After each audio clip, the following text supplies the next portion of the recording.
Hi, everybody. My name is Michael Goodrow, White Tiger 770. You probably have known me as the martial arts guy. Well, I started doing a podcast because I have a lot of thoughts in my head, and I was talking to my brother a while ago, and he suggested that I start a podcast. Now, I don't have any custom images, mostly because, to be honest, I have no idea what I'm doing. I'm just flying by the seat of my pants, and I hope people would like that. I'm a huge fan of. Now, here's something you all should know.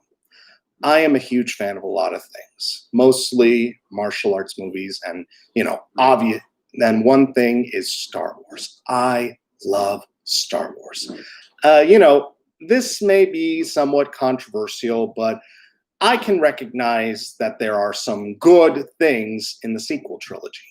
I don't hate the sequel trilogy, but it's not my favorite. But if you talk to my cousin, he absolutely hates Last Jedi. He thinks of it as the assassination of Luke's character, and I can see where he's coming from. I myself understand what they're going for and wish they could have done better, but that's neither here nor there. I'm also trying to become a writer. Now, I'm very imaginative and I can create so many great ideas. And I'd like to share with you this idea I had at Disney, my own take on the Disney Star Wars movies. Real quick, what's going to happen is that what's going on is my take on 7, 8, 9. So for the sake of argument, let's say those don't exist, and this is my take on it. All right, so here's what we're going to do. Luke, Leia, Han, and Lando, they're not there. Their story is over. They get their happily ever after. That's one thing I would give them all. But our story is about the Empire, believe it or not. You see, I love the idea of giving heroes, making heroes that with attributes that would normally make them the villains in other stories. And so this is where the idea came from. So using that, we can go with the idea that the Empire are now the heroes. To explain, it's been over 30 years. And in the old expanded universe, the Empire didn't fall, but it was greatly reduced. And it became the Imperial Remnant. And it even would become an ally of the New Republic. So using that mentality, we could at least establish in our opening crawl, it would be the Empire agreed to an armistice after the Battle of Endor. And the new emperor would try to foster peace with the New Republic and itself. And they created a brand new form of Imperial Guard that used the Force, trained by Luke, called the obviously the Imperial Knights. Now, an extremist faction within the Empire, the First Order, takes over. And because of that, the First Order, they lead an insurrection and take over the Empire, killing the Emperor and causing his twin children, Princess Aurora and Prince Valen, to go into hiding. And from there, they meet up with former Moffs, and with a group of sympathetic Moffs to their cause. So with their stormtroopers, they are planning to retake their home. So yeah, this is an Imperial civil war. The Empire are the good guys, and the First Order, the more extremist version of the Empire, are the bad guys. And that could be interesting because the point I'm saying is that the ideas of redemption and change and trying to better yourself Elf. So, okay, we meet Princess Aurora. She's going to be our Princess Leia.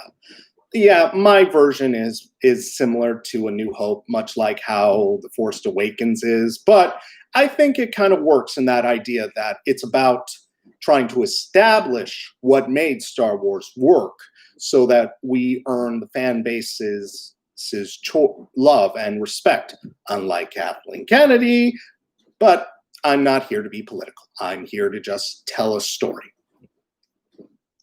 So, we meet Princess Aurora and her stormtroopers. She's meeting with an old man. They are looking for this last surviving Imperial Knight. They believe that with his help, they can get a leg up on the First Order and their Knights of Ren. Yes, the Knights of Ren are still there, and that's my idea. Kylo Ren is still their leader, but I don't know. I mean, I'll work on his backstory later. You know, I could have it that he is the nephew of Luke and Leia, but you know, we'll just go from there. So yes, Princess Aurora is meeting with Max von Sydow. He was great. He was wasted, but you know, I kind of get what they're going for. Okay, so yes, she and her stormtroopers are there. And all of a sudden, the First Order shows up, and it's like, pew, pew, pew, pew. And she runs out saying, get the people to safety. And, you know, we sort of get the idea of these stormtroopers are not the stormtroopers we know as the villains, but instead they're like defending villagers and they're fighting back, but they're still going to get slaughtered. And then Kylo Ren comes in and he's like, oh, where is the princess? And Max von Sydow's like, I will not give you anything, Kylo Ren. You are a disgrace to your family, you know that. And he's about to slash him down. But then Princess Aurora's like, wait! You know, she's like, please, just let me, you know, please spare them. I'll come quietly. And she does. And then Kylo Ren says, kill them all. And it's like, no. And then pew, pew, pew, pew, pew, pew. You know, like firing squad and everything. So Princess Aurora is taken. But her protocol droid, CD9, he kind of looks like BB-8, only black. So CD9 managed to escape with the information. They are looking for the last knight. Now, we meet our hero, Kyle Stryker. Kyle is kind of a scrounger like Rey is, but Kyle doesn't really know what he wants to do with his life. That's kind of his arc. He has no direction, no say, but he's very aggressive. He's very hard. He wants to be a great, well, scratch that. I'm sorry. I'm thinking of this on the spot, so if I go back and forth, I want you to know that I'm just trying my best to sort of remember, for, you know, like my brain's like a super ball just bouncing around. Okay, Kyle wants to be a great warrior like his father, and he's mostly living on Jakku, just trying to find himself. He's trying to figure out who he is, you know, identity and stuff like that. And he's actually joined by an old man named Mac. Mac is a pretty okay guy. Spoilers, he's the Lost Knight. He's basically our Obi-Wan, so Kyle is our Luke Skywalker. Okay, so Kyle finds CD9, and CD9 tells him about his mission. And Kyle takes some pity on CD9 and decides, why not? He takes him back to his home, where he shares it with Mac. And Mac, you know, he's kind of really eccentric. You know, he's kind of wishy-washy at times, but he's a good guy, Mac. And they go to work. Both Kyle and Mac work as scavengers, and they're pretty good at their job. They have been for at least 2 years now. We sort of get the idea that Kyle is not just another scrounger, and you know, Mac is not just another scrounger too. Twist, turns out Kyle is an ex-stormtrooper and Mac is the Lost Knight. Okay, so then while in town, they, you know, like CD9 tells Kyle and Mac about his mission, and Kyle's unsure. He was just a regular stormtrooper. He's not some great Jedi or some great hero. I mean, Mac, he's kind of broken. He's kind of he's not all there. He's like, I can't do this. I'm not the man I was. So he gives Kyle.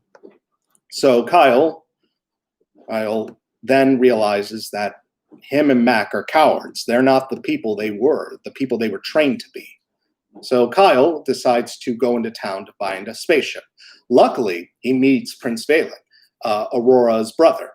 And he's our Han Solo. He is arrogant, he is brash, and he is one of the best pilots you'll ever imagine. And he's like, look, pal, that droid belongs to my sister, and you better tell me where she is. I don't know. And he's, well, according to your droid, he says that she's on the ship. I'm coming with you. Yeah, like hell. Bam! Kyle punches him in the face. Kyle's a very aggressive hero, and I thought that could work. So yeah, Kyle punches him in the face, and he decides, okay, well, since you put it that way, let's go. And they're joined by Mac, and he comes in, and Valen's a really good pilot, so he's like he's flying him in, and he's, instead of like being pulled in by their tractor beam, they're landing up on the bottom, and they're like cutting a hole, and that so that they can come right in. Kyle knocks out 2 stormtroopers and puts on their armor. And Valen's like, hey, I can't see. And he says, yeah, welcome to my world. One of the reasons why we were such bad shots, the new, seems nothing really changes, is they go walking around. And while they're searching for Aurora, they find K2SO. Well, like that type of Imperial droid. Mostly because K2SO is my favorite droid. Alan Tudyk was phenomenal in that. And I have to say that they capture him and they pin him down, and with CD9's help, they reprogram him. And he becomes their C-3PO, minus all the wimpiness that C-3PO was known for. So CD9 becomes, so yes, K2SO and CD9 become our R2 and C-3PO, and they go into the prison cell where they try to find Aurora, and Kyle does, and he is just stricken with how beautiful she is. Yes, Kyle and Aurora become a couple, but let's just move on. We'll move on to that when we get there. So yeah. Then there's a group of stormtroopers. They bust in and pew, pew, pew, pew, pew. And Kyle and Valen fight back, and Kyle gives Aurora a spare blaster, and their fight. But the stormtrooper, a few of the stormtroopers start to close in, and then Valen opens one of the cells, and then reptilian-like claws grabs a stormtrooper, pulls him into the darkness, and then we hear a crunch, and then more stormtroopers come in, and then it's like, and then the prisoner comes out, and it's a Barabel. I'm a huge Star Wars EU fan, and Barabels are kind of an interesting reptilian race. They pretty much have tails, and they bite people's heads off, and they speak in second person. They're like, this one would be glad to join you, and his name is Willem. There's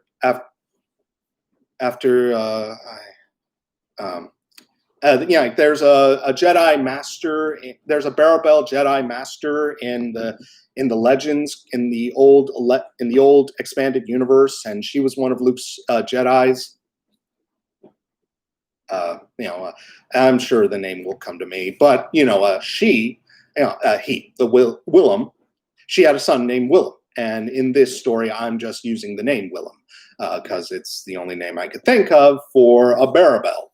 And he comes in, he's like, "What is this? This one would be glad to join you humans in your fight against the First Order." He's our Chewie, if you will. So yeah.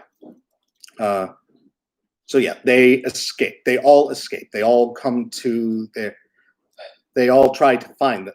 They all escaped, and now they have to get back to the Outlaw, the Outlander. That's their ship, the Outlander. Well, that's Valen's ship. This is the Millennium Falcon. Like I said, there will be nothing of the original characters, because their stories are over. They have their happy ending. They can move on with their lives. Now, Mac.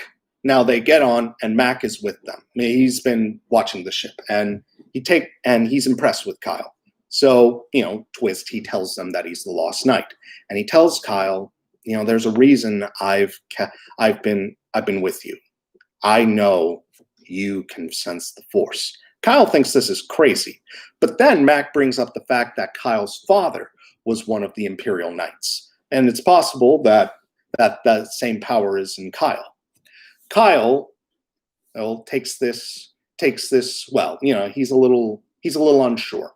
Doesn't know if he can really do it. So they have to go and rest for a while. They stumble but the Outlander gets damaged during the escape. And because of that, they go to a junk planet to find some spare parts.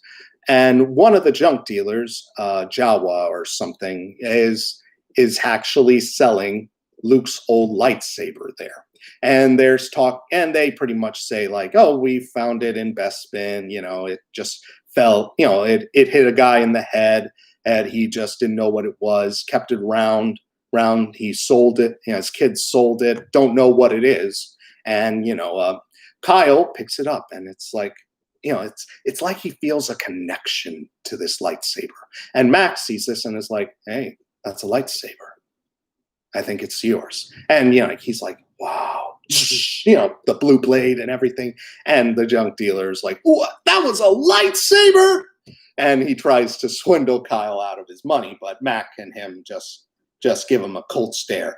Now, Imperial Knights, what separates them from Jedi is that, unlike Jedi or Sith, the Imperial Knights see the Force more as a weapon rather than as a spiritual connection or something to be dominated. It's a tool for them. And Kyle, being an ex-stormtrooper, was skilled in hand-to-hand combat. So Mac pretty much says, "Look, you already know how to fight, and you can use one of those stun things. I just need to show you the basics, and you can apply that from your own fighting skills." And he also teaches Kyle a few things, like to move things with his mind and how to temporarily slow things down. Kyle is not some master Force user or anything. He's just learning. He's, like I said, he's our Luke. And they go to meet they go to deliver Aurora and Valen back to their home, back to their resistance, the Imperial resistance. And they are met by a female Moff. Surprise twist, this Moff Lena, is Kyle's mother. Yeah, his dad's an Imperial Knight, and his mom is a Moff. And he is a stormtrooper. So yeah, his Lena is a powerful Moff. She would be like a Leia Headey kind of actress. That's what I'd imagine. Because despite the hatred she got on Game of Thrones, Leia Headey is an amazing actress, and I'd say this would be a perfect thing for her. Yeah, and so yeah, Kyle. So she's happy to see Kyle, and she is also a little angry that he went into hiding, but she's his mom and she loves him. And now it's revealed of Starkiller Base. The First Order has launched an attack. The First Order doesn't care anymore about the loss of the Imperial children. They were going to move forward on their plan to attack the New Republic regardless. and they still attack the Hosnian system, but it's not the seat of Republic power, but it is an important part of Republic power. And when they fire, it sets off a war. Now the First Order has taken over many of the Imperial parts, and the New Republic has kind of become, well, not as fearsome as it once was. Over 20 years of peace, and they kind of think the First Order is nothing to laugh at. They don't think it's anything. So Kyle, Kay, CD, Willem, and Mac all decide to go and deal with Starkiller Base. They are going to sabotage the shields so that the fighters can go in. That's their plan. And Vaylin, being a master pilot that he is going to fly the ship through the shield to get there. So they get there, and they have to find their way in. Now this will be a bit of a fight, and we will see. We do see that they're trying to fight, and Mac's Jedi Imperial Knight skills are going to be pretty awesome. They're gonna they're gonna fight bad guys and stop them. So, and Willem, he's gonna be a monster in the fight. Right. And so does K2. He even has a blaster, and and he picks them up and he throws around stormtroopers. It's going to be awesome. Okay, so Mac faces Kylo Ren because he brought Kylo into the Imperial. He brought Kylo into the Imperial Knights. Kylo became an Imperial Knight because of his, he became a great Imperial Knight because he didn't want to be a Jedi. He wanted to be his own man, but he was taken to the dark side by Snoke. And Snoke's backstory in this story is my own. He's still going to be a puppet, but of Palpatine, but he will actually be a person with his own backstory and how he became who he is. So yes. Mac tries to face Kylo Ren, but he's not strong enough. So Kylo Ren kills Mac, and Kyle is enraged, and he's really pissed. He wants to fight him. And there is the fight in the snow, but I'm thinking something like a samurai movie, like Yojimbo or any of the other Kurosawa movies. Slow would be there would be moments of quiet, moments of peace. And then,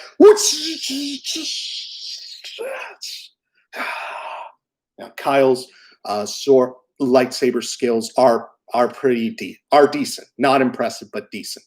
But Kylo Ren's Force abilities, Kylo doesn't want to, thinks of Kyle as just a joke, but he's underestimating Kyle.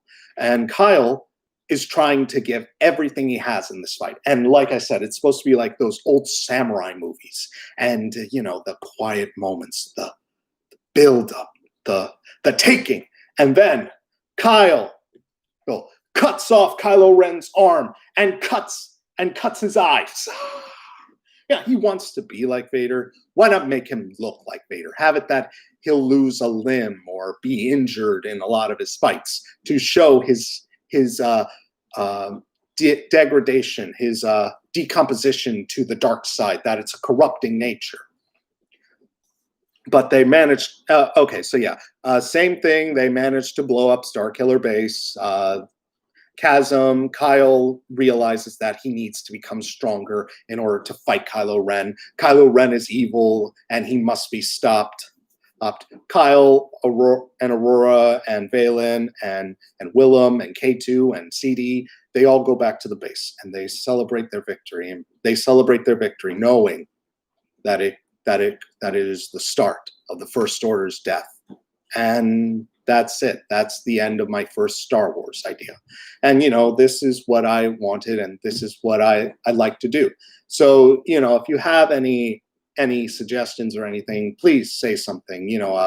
I'm a huge Star Wars fan, and this is my idea. My Star Wars story is not really for kids. It's more for adults that children can enjoy. which I felt that's what the original Star Wars was. It was something that adults couldn't. It was something for adults that children could enjoy. And the George Lucas then leaned into the prequels by saying it's for kids. It's whatever. But that's my own personal opinion. Kind of like how The Mandalorian is for adults, but kids can enjoy it too. So yeah, that's it.